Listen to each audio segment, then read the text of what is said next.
It's Song Talk Radio. Welcome to Song Talk Radio, the show with songwriters, talking to other songwriters about the craft of songwriting. We share tips, tools, and techniques, and together we all become better at writing songs. Dialing in from our Toronto headquarters, I'm Neil Modi, and my usual co-host, Phil Emery, is off on assignment. So please send your comments and questions to @SongTalkRadio on Facebook or Instagram, or feedback at songtalk.ca for the email, and we'll share your thoughts on the show. And please visit songtalk.ca to see the show post for this episode and to find links to resources we mention and to download lyric and chord sheets to follow along with the songs that we feature. Tonight, we're very happy to welcome singer-songwriter Steve Harmony to the show. Toronto's own Steve Harmony emerged from the heart of Regent Park, navigating a life surrounded by challenges to find his true calling in music. With a smooth blend of R&B and gritty hip-hop influences, Steve's music reflects his personal journey through repentance, recovery, and redemption. As a mental health advocate, he combines his passion for music with a biblical approach, offering inspiration and encouragement to those struggling with anxiety, depression, and trauma. Steve's mission is to create healing through harmony, reminding others that they are never alone in their battles. Welcome to Song Talk Radio, Steve Harmony. How you doing? Hello. Good. Thanks for having me, Neil. Awesome. Yeah. Great to see you on the podcast. We met a while ago at the Function Bar open mic, which is a great place. If you're in Toronto, definitely check that out. It's a bar near Yonge and Eglinton, and it's a superb place. They have open mics on Tuesdays and Sundays after 7:30, 8 o'clock ish. Things don't really get rolling there till like 10. Yeah. But it's a great stage to try out your songs on. Okay, let's get started by listening to Steve's new song, I Get It Now, Faithfully Forgiven. And remember, listeners, you can find the lyric sheet on the show post at songtalk.ca to follow along. Here we go.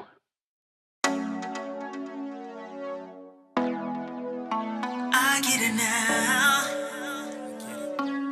The sacrifice you made for me.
On a curfew, don't bite back when they slander and curse you. Today, I take the high route, and hopefully I'll watch the demons all fly out. Out of you and me, Holy Spirit, medicine. Be on one accord with my God and the brethren. Lift up your head and put away all the sorrow.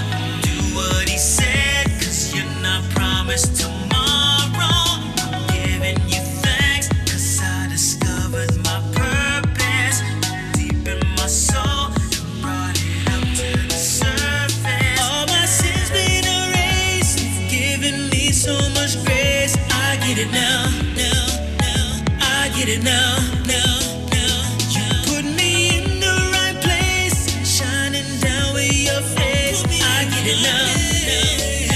I get it now. Not just hearers of the word, is how we do it. Keep on fighting every day that we go through it. Put me in the right place, shining down. it down. I've been faithfully forgiven. When my back's against the wall, you lift me up and I stand tall. From now on, I'll give my all, won't let me fall. When my back's against the wall, you lift me up and I stand tall. From now on, I'll give my all, won't let me fall. When my back against the wall, you lift me up and I stand tall. From now on, I'll give my all.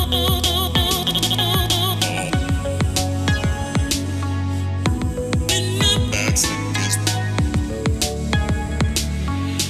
I've been faithfully forgiven.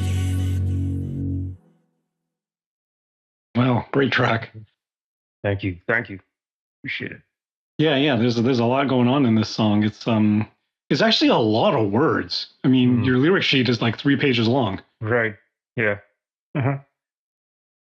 Which is interesting because, you know, in your verses you've got that somewhat stereotypical rhyme scheme where it almost sounds like it could be a rap, and and the density of the words and the amount of words, it almost could be a rap. But you've actually sort of, you know, you sung through the whole thing more or less, even though the melody in the verses is very kind of da da da da da da da like that, and then it takes off in the chorus, which is really it takes off in the pre-chorus, in fact, and then takes off again in the chorus, which is a beautiful sort of arc to the whole thing. Thank you. Can you share a little bit about how you wrote the song? How does it start with you? Start with the words, or does it start with a beat, or how does it go for you? Yeah. Well, depends on the project, I guess. This one, as a matter of fact, it was one of those recycled tracks. This song was actually produced by myself. I don't usually produce my music, not all the time. But this was one of a song that I had a beat. I had produced this song. I was working with other artists at the time, and the song didn't end up going out. So I recycled it and put my spin on it. Put my spin on it for what I was going through at the time. And yeah, this came out. Cool. So is that a matter of the beat's already there and then you just sort of improv on top of it, or was it something you sort of draft out on paper first, like for the lyrics? Yeah, it always depends. More often than not, I kind of just vibe with what I'm hearing. If it's one of those, and you know, whether I have a piece of paper, pen and pad nearby, or a phone or some kind of device, I'm jotting ideas as I'm going along, just kind of letting the music take me where it goes, right? And then I make sure to jot it down and or record it, you know. Yeah. And is it just stuff that comes to you, or do you go in sort of with a pre decided upon idea for the song, like at least an approach, or even like the central hook or something like that? Again, yeah, both. I go in both ways. Sometimes it's just I go in all. Sometimes it's totally fresh. Whatever the ideas are, all fresh. You know, everything just comes at that moment, or all writing, or within those writing sessions, or you know, sometimes like the beat. Like I'll pull something from something that I, you know, from the archive that's just laying there. I just kind of bring it back and refurbish it. You know. Recycle it and it comes back out. And is it a question of when it comes to the beat stuff, is it like I noticed that like the chord progression is the same throughout this entire track, right? So it's just a matter of, in production terms, just in terms of the layers of things, of instruments and things like that's something you're able to, you know, manipulate on the fly and sort of play around with, you know, making things grow and then shrink down and then down, that sort of thing. Yeah, that's a great point actually. With the chord progressions and the arrangements, you know, that's why the beauty. I'll say that's why I'm never opposed to the beauty of collaboration, right? Because you know, with a one man band, like I'm probably just gonna, you know, do a one dimension. I don't want to, you know, downplay the song or something, but just to give an example, just kind of do like a one-dimensional thing throughout the entire song. But in collaboration, you know, you get different perspectives, and you know, you come up with like a whole different section for, say, a pre-chorus, a chorus, a bridge kind of thing. And yeah, it just think ideas just kind of bounce off better. And then there's times where you do it better alone. So you kind of do that Batman approach, so, right?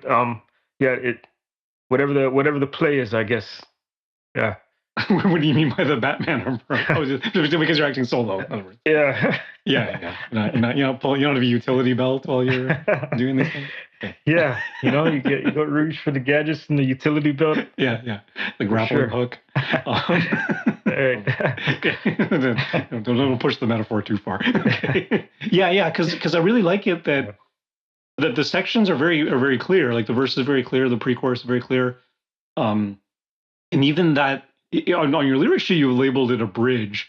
I would have called it an outro, because it is really the ending of the song. Like it is the very much the thing. I'm curious. Do you ever perform this song live? Yes, I actually performed it acoustically live at Function Bar, probably a little bit before we met in person. I performed it there. I perform it 2-track at my church settings, and I've performed it at other settings as well. Other open mics. Because you have parts where the vocal overlaps into the next section. Right. Oh, so how do you do that when you do it live? I guess I just kind of wait for the beat, just kind of let some lyrics slide, I guess, and just come back in when I catch the breath, So, right. Yeah. Because it would be hard to catch a breath when you're literally, finishing one section and starting the next one within the same breath. Yeah. That's cool. Yeah. So it always we had this with one of our guests a short while ago where there was overlapping and stuff, and it's just interesting to me that it only exists in that form in the recording, and live it would be a little bit different. It's not radically. The main hooks are the same, right? Obviously, but yeah, the rest of it. So what about the words? Did it require like a lot of going back and forth and editing and stuff like that, or does it all kind of pour out of you? Yeah, it does go. I do go back and forth with this project in particular. It was one of those where I really have to, based on like the spiritual aspect of it, I guess the whole the biblical aspect of it. I was trying to let this be something that I really want to say genuinely, right? So trying to find the right words to say, and also just trying to be as raw and transparent as possible. It's more like it is a prayer kind of thing, and it is a prayer, and a prayer of kind of thanks and all that, and those who I guess have that sort of walk or have that belief, I'll say, would relate on those terms of it, right? But yeah, there are times, this song in particular, you kind of choose your words and lyrics a little more carefully, and then I'll say with other songs, it's just kind of, it's just you could think of examples, right, where those songs where it's just there's not you could tell there probably wasn't that much calculation to how they brought it forth, or myself, for example, I have songs like that where it's not too much, not too thought heavy to bring it up, but yeah, I mean, yeah, exactly. I mean, I think that's a nice approach, because like you say, like you can see it as a prayer, you can see it as a mental health advocacy thing. Yeah. You can see it as a positive affirmant kind of thing. Like there's many dimensions you can take through this, and it's fairly open enough that it that it can reach people of different beliefs, of different experiences. Absolutely. Yeah. It's really nice that way, and it helps that it's catchy as hell. So thank you. Yes. Yeah. So what about the approach to melody? Like you got some really catchy bits in here. Like the pre-chorus starts to evolve, and then the chorus just really takes off, and even the niceness of, not the niceness, but the contrast of the verse rhyme scheme, A all the way through, pre-chorus, A B, sort of thing, and then the chorus, A and then X. Like, I get it now. It really highlights the title, and I get it now, because it doesn't rhyme with anything else, and it really just shines as your central thing. And then even in your chorus, you got that other little section. You put me in the right place, shining down with your face, and then I get it now, like it sort of repeats two times, but but you got the extra little melodic bits in there. It's nice that it's a fully developed chorus. Like it's almost as wordy as your verses, and it's got a lot of meat on the bone. Like it's really well developed. Is that a typical thing for you, or do you sometimes write a chorus that's just like 3 words or something? Yeah, yeah, there are those ones. Matter of fact, not for the audience to know like that, but the reason why I was kind of off track with time today was just writing songs, just writing to some things that I got cooking up right now, and some of those, the beats, the producer that I recently met, the songs that I've been the songs that we're collaborating, the beats that he gave me, they're more sample driven, right? And they have like a, your I'll say your typical hip hop sample type beat, right? And it has a lot of samples coming in and out of the sections, right? And in the hooks, for example, there's a lot of, sample of the old school singer coming in and dropping one, two things in. Like I'll give a little clue as to what's coming up. The producer Jason Fresh, shout out to you, brother. Sampled. This is one of the many that I've been working on as of late. But just off the top of my head, he sampled a Natasha Bedingfield song, "Unwritten," and she's doing something in the chorus, and it's a call and response kind of thing. She's like, down, and I'm like, it's really, really, really going down, but now I'm coming up down. I just came up with that. I literally just wrote that like 10, 15 minutes before we got on this call, and yeah, that's an example of like where I would have less words within the beat, within the music, and just let the music kind of interpret, and I just kind of put a little sprinkle on top kind of thing. Right. Yeah, and you're referencing the thing that was there with the sample, and then that's a good approach. I mean, you're basically doing it intuitively, like you're kind of just feeling your way through the beats and through the music and stuff like that. But because I've seen you at the open mic, and you do play piano yourself, so you do self-produce sometimes. You make your own beats and things like that. Yes, absolutely. Again, this song was self-produced, and I'm self-taught on the piano keyboard. I'm not classically trained at all. I started at a really young age, but I got to probably, I don't know. I was only learning through my I learned the basics. I learned the basics of theory and playing through my grade 1 and 2 kindergarten teacher ages ago, and those things stayed with me for years. And I remember there was one point where I wasn't even doing music at all in my childhood. I came back to it in my mid-teens, and pretty much that was those childhood foundations is what sustained me up until now. That little foundation that my grade 1 and 2 teacher, Miss Gibson, gave me is still going. It was kind of like riding a bike. You'd never forget that stuff, right? Sorry, Ms. Gibson, I haven't been sharpening it all the way I could have, but it's been keeping me, like, it's been really sustaining me all these years, right? Mm-hmm. As far as songwriting and producing. And I'm self-taught on the piano too, and awesome. My songs tend to have 7, 8, 9, 10, 12, 14 chords. I know. I heard you talk about it in that episode. Yeah, my exactly. Goodness. Yeah. Right. So we all work to our strengths, right? And I think your strength is clearly melody and lyric for sure. Like there's just a wonderful sort of curve to everything that really fits. It fits the beat, it fits the music, it fits the lyric, it fits everything really, really nicely. And I think that's your strong point. So, like we talk about this on the podcast more recently, and it's been top of mind for me recently, is like, where do you introduce complexity, and where do you introduce simplicity, or keep things simple? Because if everything is too simple, then it comes across a little bit trite, or a little bit like, ordinary or whatever, right? And if you keep everything too complex, then you get into like, progressive realms where everything's super complicated, and you kind of lose your listener because they don't know what to listen to, or where to focus their attention, or where to, whatever, right? So so you've got a looping same 4 chord progression over and over again. Musically, harmonically it's quite simple, but that gives you the space to, play around with the melodies and really develop the song in that way, and get your words in there. Yeah, awesome. Yeah.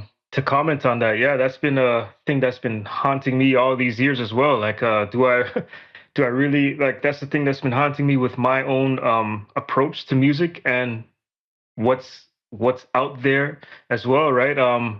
Sometimes I can get a little, just to say it, sometimes at times I can get a little bit high-minded with it and seeing what's out there, seeing how simplistic it is and how almost I'm trying to be respectful and use my words, seeing how simplistic and how simplistic it is out there and what people are gravitating to, then I'm forced to remember that that's what people relate to, that's what people listen to. They're not really asking you to teach them a Beethoven complex thing and learn, they just want to have a good time type of thing. They work 5 days or whatever, and they want to just have something that they can participate with, and all the more times that's not anything that's like a complex Mozart, whoever, right? And I'm not even close to those guys level either. So it's like, I just try to, like you're explaining, just try to find the balance with that to keep myself creative and keep myself happy, and obviously, keep serve who I'm serving and keep them happy and sustain myself. Right? That's the whole beauty. Yeah, and that's always a thing too. Is that how much stuff do you need to put in there to make yourself happy first? Right. And hopefully if anyone else digs it and can groove to it, then you're pretty well set. I mean, that is, in some senses, that is the definition of popular music. You want to be able to appeal to the masses, right? And exactly. So, a good amount of I was like the difference between simplicity and simple, because simple is really hard. Simplicity in a lot of ways is easy. And it's very low effort, right? But to do something that's seems really simple, but it's actually a little bit harder to do, to find that sort of magic melody that just fits perfectly, but it's very, very simple, right? It's interesting if you go back, even over the old Beatles stuff and strip it apart into just the individual guitar parts, the individual vocal lines, the individual keyboard parts, bass lines, whatever. They're all really, really simple musical phrases, right? But it's when it comes together that it creates the richness and creates the beauty and the magic, right? So it's always a balance point for me anyway. Like trying to get the complex and the simple, but hopefully there's something in there for everyone, and different audiences are going to want different things, right? Like, jazz is kind of its own world over there that everyone appreciates the really intricate and nuanced,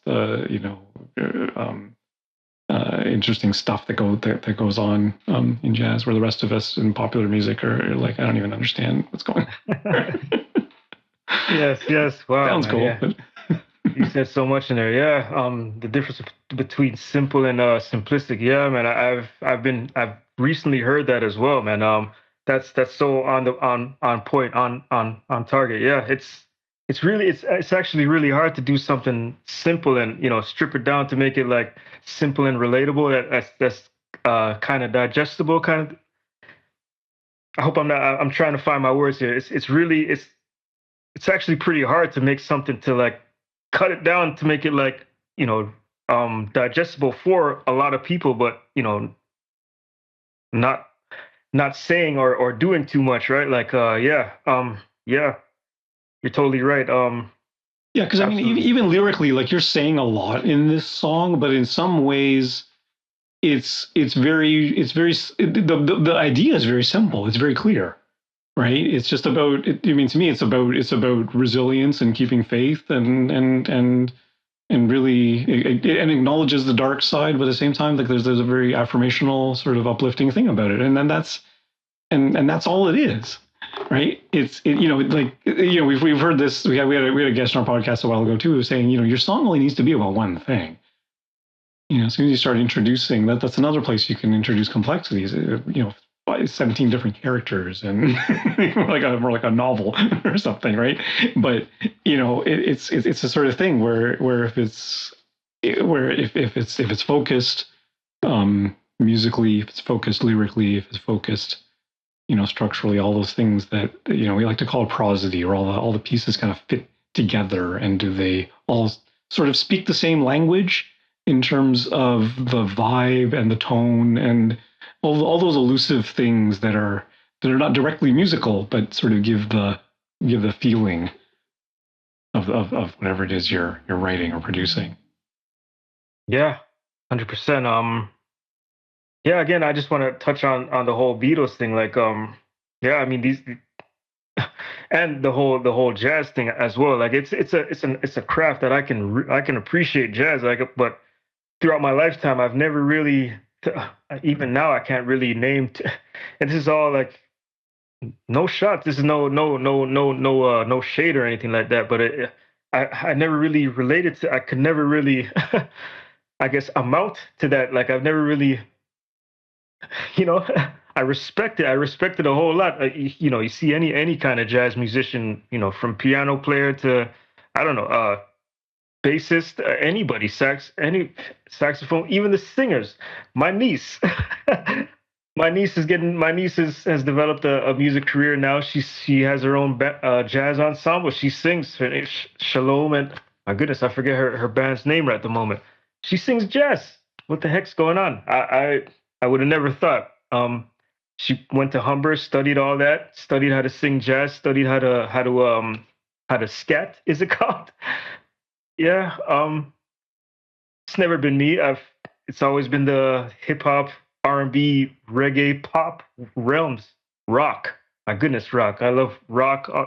It's always been those realms. I've never really into the jazz realm. I was like, yo, you guys. You got me. Yeah. And I'll tell you, the cats that come out of Humber College Band, all the people I know that came out of there, they got their chops down, and they make really good rock musicians. Right. Exactly. Yeah. Because really good. They train so far ahead, right? Coming back to rock is like preschool, man. Yeah, this is easy. but still, they still have that. They have that kind of sort of je ne sais quoi about it. There's quality, and there's a taste for even like we say, like really, really simple but really effective and really rich is the approach. Right. Yeah. I'm curious now, actually, about the title of your song. I Get It Now. Where did that come from in terms of does that to you summarize everything about the song?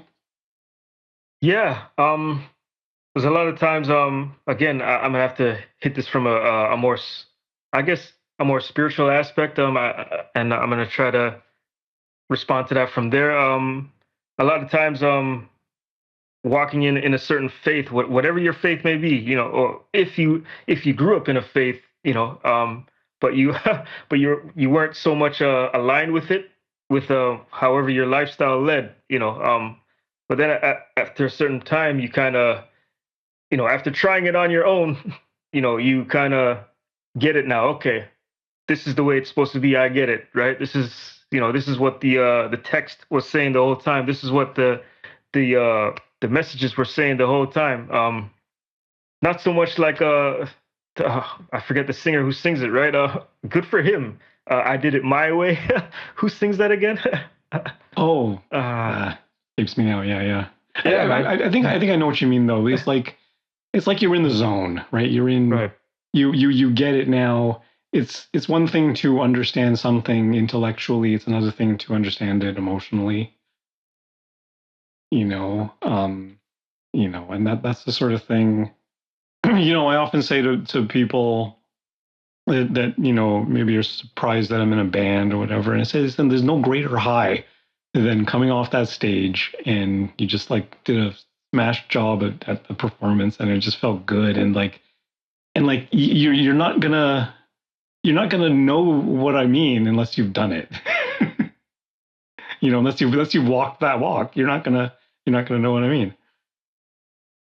Period. Yeah, Nothing to add to that. Absolutely. I mean, yeah, performing is such a great feeling. It's what's kept me going this long. You know, I haven't made millions. I don't even know if I've made tens of thousands at this point. But you know, I mean, the musical aspect, giving it to crowds is what really, you know, fills me up spiritually. And yeah.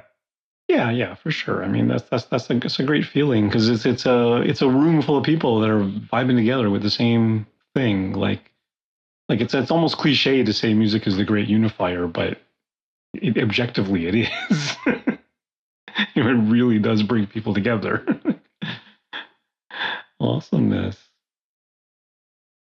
So what's is this part of an EP or is this a single or how does your release sort of thing work? Well, I don't want to put words in Jason Fresh's mouth, but I mean, the union, I'll say, thus far, I've recently met him. We haven't known each other for too long in person, but I mean, he's generously, you know, allowed me to work on numerous songs of his, and I'm finding the work process with his beats is just flying out of me. The songs are just coming out. So I would say yeah, an EP, at least an EP is coming out from the Okay. stuff that we've been doing. So yeah.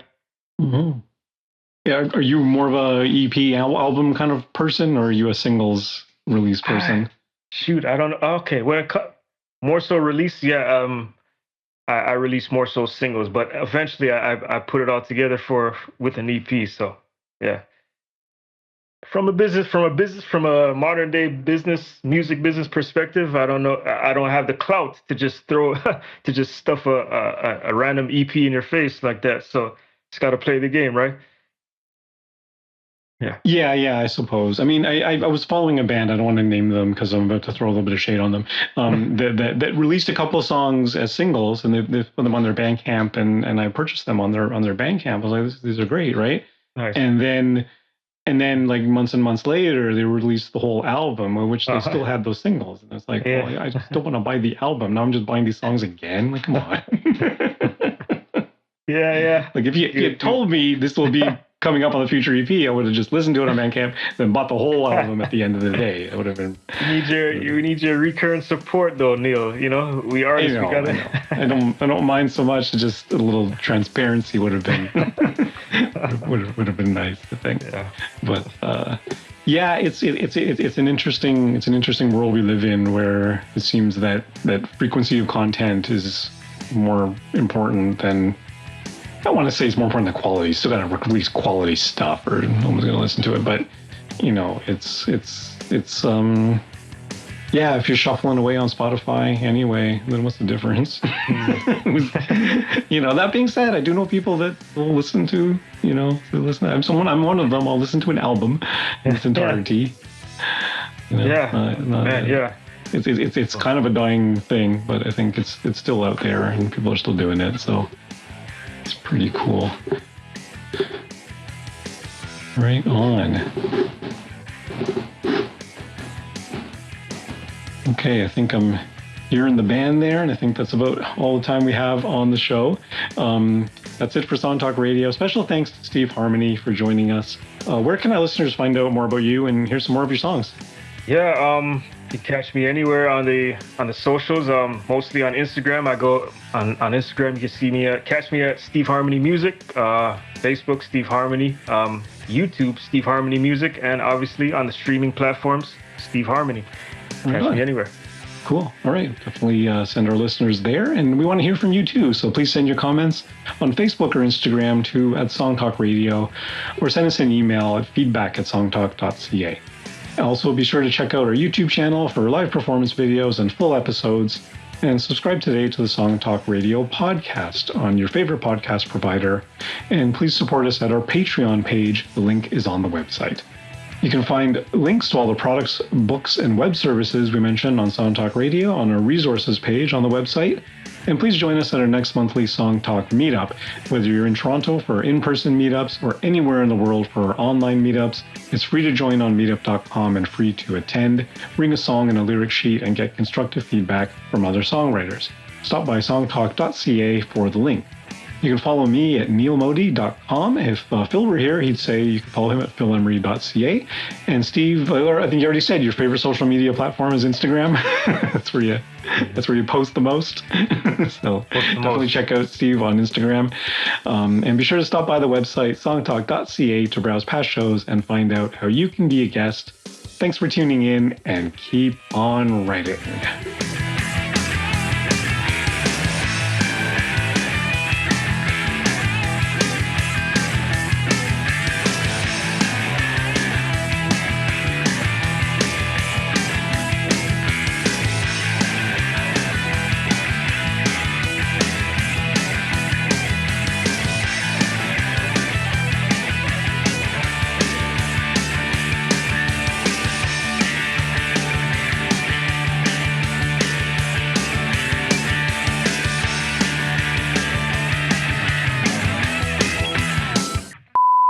Okay, that's a cut.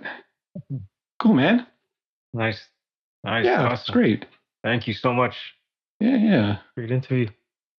Yeah, it's a great track. Really, really melodically rich. Just a great song. Thank you. Yeah. Yeah, it was just something just thought of sending out. I have some unreleased things, but I was taking a look at the whole the form, and it was just like, oh, you want something released? I guess I could have followed up and said, if you want something that's coming up and coming, but oh no, we love, you heard it here first on Song Talk Radio, right. Sort of moments, yeah. Right? It's kind of fun that, you know, if you heard it on the podcast and then, you know, sometimes you even hear a demo or like someone plays it live or something like that, and then you know, months later you follow that artist and you get the studio recording, and it's kind of a neat thing, right? But yeah, I don't know. We don't care either way. Right. If it's officially released or if it's a work in progress. We actually love songs that are works in progress. Yeah. You know, but it doesn't matter. Hopefully next time. Yeah. Not to put the blame on or anything, but yeah, the when I was seeing SoCan and all that stuff, I'm like, okay, man, shoot, they want something that's out there. So, all right. So yeah, no, that's really for like when we upload it to the radio station.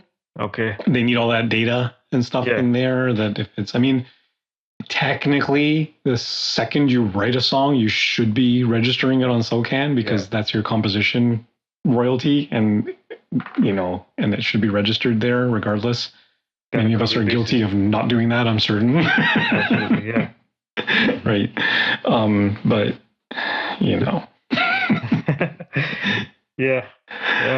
It is what it is. But yeah, that's the only reason we put that stuff in the forum, just because it needs to be registered with the radio station so that you get your royalty.